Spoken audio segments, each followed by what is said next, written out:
एक शहर में यज्ञदत्त नामक ब्राह्मण रहता था। उसकी पत्नी बहुत सुंदर थी, किंतु वह दूसरे व्यक्ति से प्रेम करती थी। वह अक्सर अपने प्रेमी को अच्छे अच्छे पकवान बनाकर खिलाती थी। ब्राह्मण को अपनी पत्नी के चरित्र पर पहले से ही शक था। वह अक्सर अपनी पत्नी से पूछता था कि यह पकवान किसके लिए बनाती है और किधर ले जाती है। उसकी पत्नी झूठ बोल देती थी कि पकवान तो भगवान के लिए बनाती है और मंदिर चढ़ाने के लिए ले जाती है।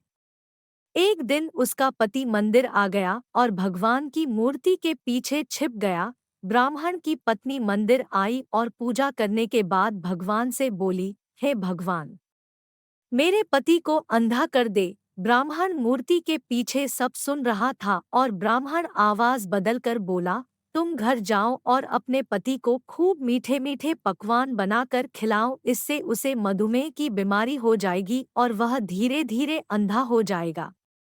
ब्राह्मण की पत्नी को लगा सचमुच भगवान ने उससे यह बात कही है।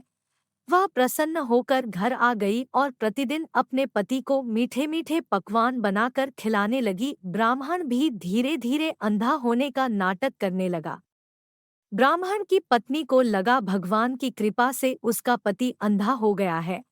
अब वह अपने पति को अंधा समझकर उसी के सामने अपने प्रेमी को घर बुलाने लगी। एक दिन जब उसका प्रेमी घर आया तो ब्राह्मण ने लाठी से उसे इतना मारा कि वह वहीं मर गया। ब्राह्मण ने अपनी चरित्रहीन पत्नी के नाक और कान काट कर घर से भगा दिया।